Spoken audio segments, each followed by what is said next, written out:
우리는 매일 수많은 선택을 하며 살아갑니다. 오늘 무엇을 먹을지, 주말에 휴일날 어떻게 시간을 보낼지부터 시작해서 여러 가지 인간관계, 자녀의 진로, 이런 삶의 중대한 방향까지 스스로 결정합니다. 오늘도 휴대폰을 열어 누구의 강요도 받지 않고 내 의지대로 뉴스와 여러 소식을 접했을 겁니다. 많은 사람들과 카톡 대화했을 겁니다. 우리는 스스로라는 말을 참 좋아합니다. 나는 내 인생을 자유롭게 선택하고 있다라고 믿습니다. 하지만 우리는 정말 자유롭게 선택하고 있는 것일까요? 가만히 우리의 내면과 여러 오늘 하루의 결정들을 차근차근 따라가 보면 우리가 온전한 자유라고 믿었던 그 선택들이 사실은 무언가에 강하게 끌려다닌 결과일 때가 많습니다. 내가 내 스스로를 사실 알고리즘에 지배당하는 것이죠. 남들보다 뒤처지면 안 된다라는 그 불안감과 더 많이 알고 누리고 더 사고 싶다라는 그 내면의 욕망, 그것들이 얽혀서 우리 가운데 선택을 조종하는 것입니다. 결국 내 자유의지라고 생각했던 결정조차 당장 눈앞에 만족이나 결과에 철저히 얽매여 있는 부자유한 모습이 우리의 모습 아닐까요? 우리는 이런 시대를 도파민 네이션이라는 말로 설명할 수 있을 것 같습니다. 더 빠른 만족, 더 강한 효율, 더 많은 정보를 내 스스로 스크롤을 내리면서 찾아가는 시대 아니겠습니까? 물론 도파민, 그러니까 좋은 것들을 알고 누리는 것 너무나 좋습니다. 하지만 문제는 눈앞의 만족과 보상이 우리의 선택을 지배할 수 있다라는 사실이죠.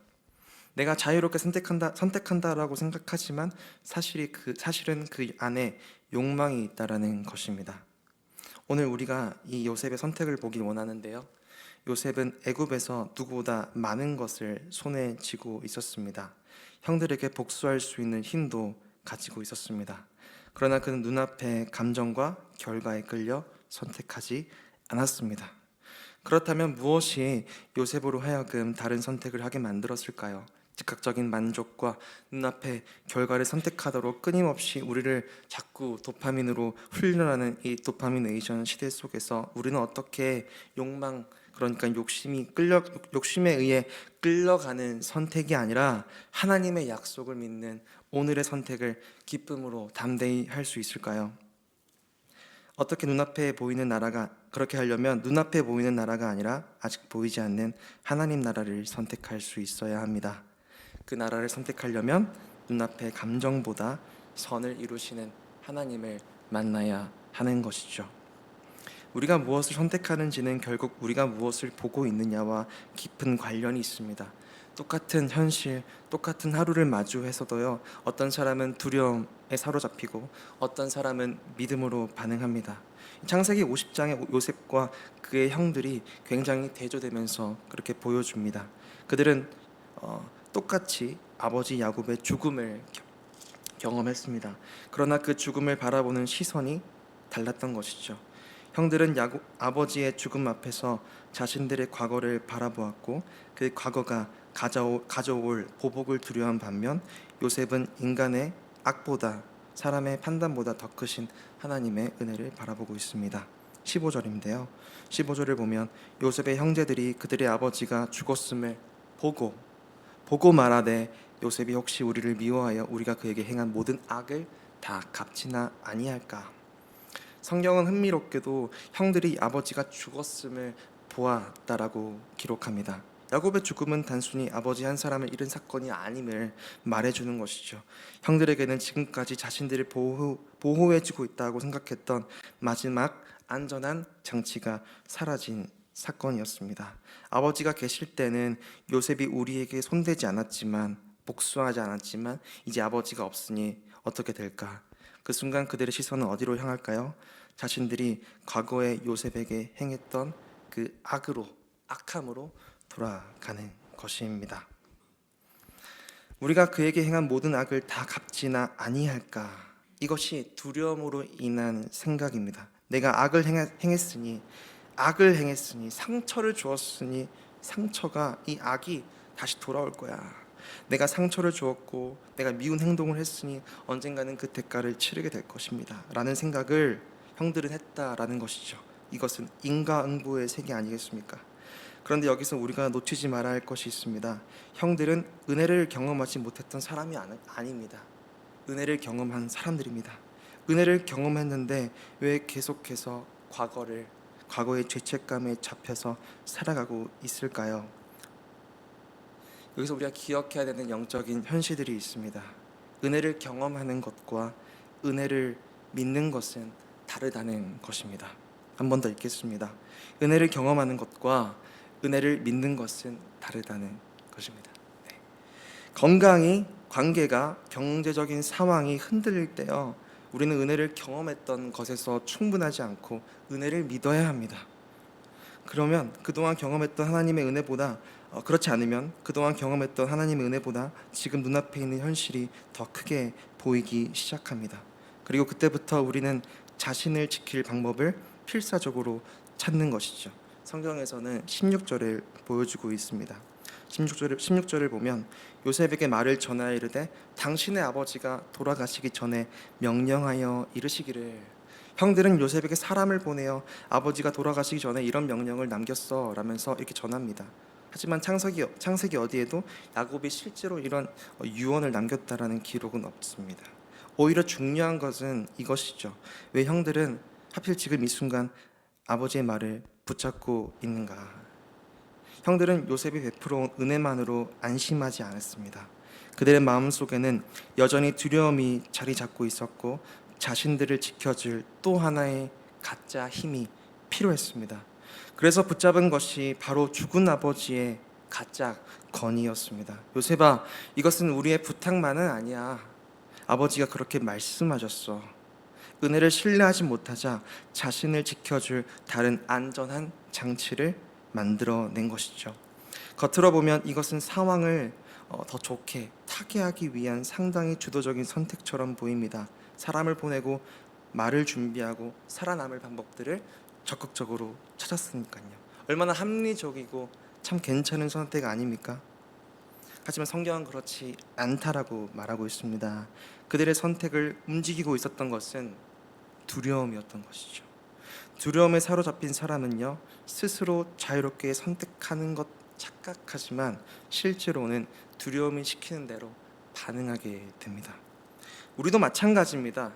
은혜를 온전히 누리지 못하면 형들처럼 두려움에 휩싸여 죄책감, 그 과거에 휩싸여서 오늘도 내가 통제할 가짜 안전한 장치를 찾게 됩니다. 17절에서 과거의 죄책감과 미래의 보복에 대한 두려움에 갇혀 벌벌 떠는 형들을 보며 요셉은 어떻게 반응합니까? 웁니다. 형들의 시선이 과거의 악에만 갇혀 정작 그 악보다 크신 하나님을 전혀 보지 못하고 있었기 때문에 우는 것 같습니다. 그래서 20절을 보면요, 요셉은 이 과거를 어떻게 해석해야 되는지를 알려줍니다. 함께 읽겠습니다. 당신들은 나를 헤아려 했으나 하나님은 그것을 선으로 바꾸사 오늘과 같이 많은 백성의 생명을 구원하게 하시려 하셨나니. 당신들은 나를 헤아려 했으나 하나님은 그것을 선으로 바꿨습니다. 요셉도 형들이 행한 일을 분명히 악이라고 말하고 있습니다. 헤아려 했다는 것이죠. 믿음은 상처받지 않는 척하고 고통스러운 과거를 회피하는 것이 아닙니다. 괜찮을 거야, 과거를 덮는 것, 그것이 믿음이 아니라는 것이죠. 요셉은 당신들은 나를 헤아려 했지, 이 상황을 아주 직면하고 있습니다. 근데요, 그 당신들은 나를 헤아려 했지 다음에 그러나 라고 하면서 새로운 주어를, 새로운 등장인물을 등장시키는 것이죠. 과거가 죄책감, 두려움, 상처 많았습니다. 그러나 하나님은 이렇게 말하는 것이죠. 사랑하는 성도 여러분, 오늘 여러분의 과거에도 이 그러나 다음 문장이 있으십니까?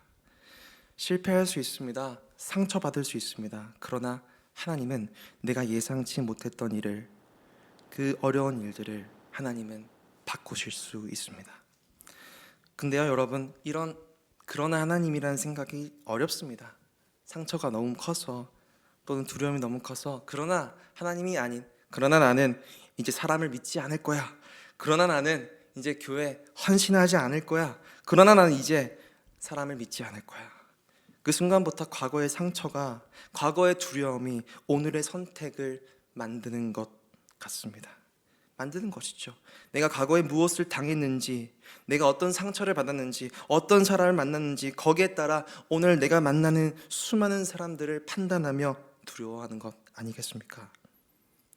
근데 요셉은 그렇게 생각하지 말라고 하는 것이죠. 그러나 하나님은, 그는 과거의 악을 오늘의 선택으로 그대로 가져오지 않았습니다. 과거의 슬픔, 상처, 그 악이여 자신의 현재 사이에, 그러니까 과거의 악과 자신의 현재 그 사이에, 그러나 하나님은 하나님의 큰 존재를 두었던 것이죠. 당신들은 나를 해하려 했으나 하나님은 그것을 선으로 바꾸었습니다. 이것이 저와 여러분의 과거를 바꿀 수 있는 믿음입니다. 과거가 오늘의 나를 결정하도록 내버려 두는 것이 아니라 그 상처 가운데 속에서도요, 일하셨던 그러나 하나님을 바라볼 때 오늘의 선택이 달라질 수 있는 것입니다. 나의 어떤 과거라도요, 자녀의 과거라도요, 배우자의 과거라도요, 하나님의 선하심으로 해석할 수 있는 오늘의 믿음이 있다면 우리는 두 번째로 눈앞의 결과보다 하나님의 약속을 신뢰할 수 있습니다. 22절입니다. 요셉이 그의 아버지의 가족과 함께 애굽에 거주하여 110세를 살며, 요셉은 애굽을 잠시 거쳐간 사람이 아닙니다. 그곳에 정착해서 아주 오래 살았습니다. 애굽의 총리가 되었고 가족을 살렸고 아주 오래 장수했습니다. 23절을 보면 그의 삶은 더욱 풍성해집니다. 에브라임의 자손 3대를 보았고 므낫세의 후손들도 요셉의 무릎에서 자라났습니다. 요셉은 그저 자녀만 성공한 것이 아니라 후손들이 아주 잘 자랐습니다. 그것을 두 눈으로 보았습니다. 저에게도 부모님이 손자 언제 오냐 자꾸 부담을 주는데 이 믿음이 필요할 것 같습니다. 자녀들은 자기 무릎에 품을 만큼 요셉은 아주 그들을 가까이에서 보았습니다. 이 인간적인 기준을 보면 참 좋고 충분한 성공한 인생 아닙니까? 마치 너 집이 있잖아, 너는 차 있잖아, 너의 자녀는 좋은 대학 갔잖아 라는 그 기준으로 볼 때 이 요셉의 현재는 너무나도 아름답고 충분히 만족할 수 있는 상황 아니겠습니까? 그런데 이 요셉은 이 하나님이 주신 복으로 자신의 현재를 바라보지 않았습니다. 이것이 자신의 진짜 리얼리티 전부라고 착각하지 않았습니다. 하나님의 약속으로 자신의 현재를 계속 바라봤던 것이죠. 애굽에서의 성공으로 자신의 현재를 교만하게 생각하지 않았습니다. 24절에서 요셉은 눈앞의 결과보다, 눈앞에 드러난 성공보다요, 미래의 약속을 끊임없이 바라보며 하나님 그 나라를 선택하고 있는 것입니다. 24절인데요, 한번 같이 읽어보도록 하겠습니다. 요셉이 그의 형제들에게 이르되 나는 죽을 것이나 하나님이 당신들을 돌보시고 당신들을 이 땅에서 인도하여 내사 아브라함과 이삭과 야곱에게 맹세하신 땅에 이르게 하시리라 하고, 이 땅에서 넘어가 맹세하신 그 땅을 요셉은 바라보았습니다. 나는 죽을 것이지만 그런 그 자신의 한계 가운데 요셉은 자신이 죽고 떠난 뒤 앞으로 미래를 어떻게 바라보았습니까? 하나님의 언약으로, 하나님의 약속으로 바라보았던 것이죠. 그래서요, 이 원문을 보면 요셉은 아주 강력한 확신을 담아서 이렇게 선포하는 것 같습니다. 현실의 기준에서, 여러분의 리얼리티에서 좌절하고 있다면, 또는 여러분의 리얼리티가 꽤 괜찮아서 이 정도면 괜찮지라는 그 기준에 살고 있다면, 요셉은 미래를 향한 하나님의 약속으로 바라봐. 두려워하지 마. 하나님이 반드시 당신들을 돌보실 거야. 우리의 리얼리티를 바꿀 수 있는 힘은 바로 여기에 있습니다. 하나님이 우리의 현실을 돌보실 거라는 겁니다. 24절에서는 요셉은 파코드, 이프코드라는 표현을 사용하고 있습니다. 같은 어근을 반복하여 강조하는 표현이죠. 쉽게 말하면 그냥 괜찮을 거야, 좋을 거야가 아니라 반드시 현재의 고통과 슬픔에 살아가고 있는 너희들아 두려워하지 마라. 하나님이 너희들을 돌볼 거야 라면서 이 반드시를 계속 반복하고 있는 것이죠. 여러분에게는 이 반드시가 있으십니까? 현재를 바꿀 수 있고 과거의 슬픔을 치료할 수 있는 하나님의 반드시 우리를 돌보실 거라는 그 약속이 여러분의 고백이 되기를 주님의 이름으로 축복합니다. 이 15절의 형들의 모습을 이 요셉과 비교해 보면 흥미롭습니다. 15절의 형들도 아직 일어나지 않은 미래에 대해서 나름의 강한 확신을 가지고 있었습니다. 요셉이 우리가 행한 모든 악을 우리에게 되갚을 거야. 형들도 미래를 바라보고 있었던 것이죠. 그런데 그들의 미래를 해석하는 그 힘과 근거는 두려움이었습니다. 반면 요셉은 말합니다. 하나님이 반드시 당신들을 돌보실 거라고요. 요셉 역시 아직 오지 않는 미래를 바라보고 있습니다. 그러나 그의 확신을 만들어낸 것은 두려움이 아니라 하나님의 언약, 그 약속이었습니다. 결국 중요한 것은 미래를 생각할 때 미래를 생각하는 것 너무 믿음 없는 것 아닐까, 그런 것이 아니라 우리 자녀의 미래, 내일의 그 미래 가운데 그 삶의 원동력이 두려움이 되지 말라는 것이죠. 내일을 어떻게 살아야 할지 고민해야 되고 치열하게 살아야 되지만 내일을 염려하는 그 근원의 모티베이션이 두려움이 되지 말라는 겁니다. 여러분 무엇을 근거로 아직 오지 않는 미래를 바라보고 계십니까? 사랑하는 성도 여러분, 우리 역시 아직 오지 않는 내일을 미리 살아가야 합니다. 분명 안 될 거야. 앞으로 더 어려워질 거야. 이번에는 실패했으니 다음에도 실패할 거야. 아직 일어나지도 않은 일들을 두려움이 당장 탁 등장해서 내 삶의 선택들을 막 조종하는 것입니다. 형들이 바로 그랬습니다. 요셉이 복수하겠다고 말한 적도 없는데 형들은 이미 보복당할 미래를 현재처럼 살아가고 있었습니다. 그러나 요셉은 정반대였습니다. 출애굽은 일어나지도 않았습니다. 자신은 그날을 보지도 못하고 죽을 것입니다. 그럼에도 요셉은 하나님의 약속 때문에 아직 오지 않는 구원의 그 미래를 마치 오늘이라고 믿고 오늘의 선택 가운데 다른 선택을 할 수 있었습니다. 그러므로 믿음이란 미래를 다 알고 선택하는 것이 아닙니다. 미래를 알 수 없을 때에 그 미래의 주인이 누군지를 아는 것이 믿음인 것이죠. 미래를 아는 것이 믿음이 아니라 미래의 주인을 아는 것, 그것이 오늘의 믿음입니다. 요셉은 이 믿음으로 끝까지 반드시라고 말하면서 확신했습니다. 요셉은 이제 자신이 살아서는 보지 못할 그 약속에 자신의 죽음까지 내어드리면서 결정적인 유언을 남깁니다. 25절입니다. 요셉이 또 이스라엘 자손에게 맹세시켜 이르기를 하나님이 반드시 당신들을 돌보시리니. 요셉은 다시 한번 같은 말을 반복하는 것이죠.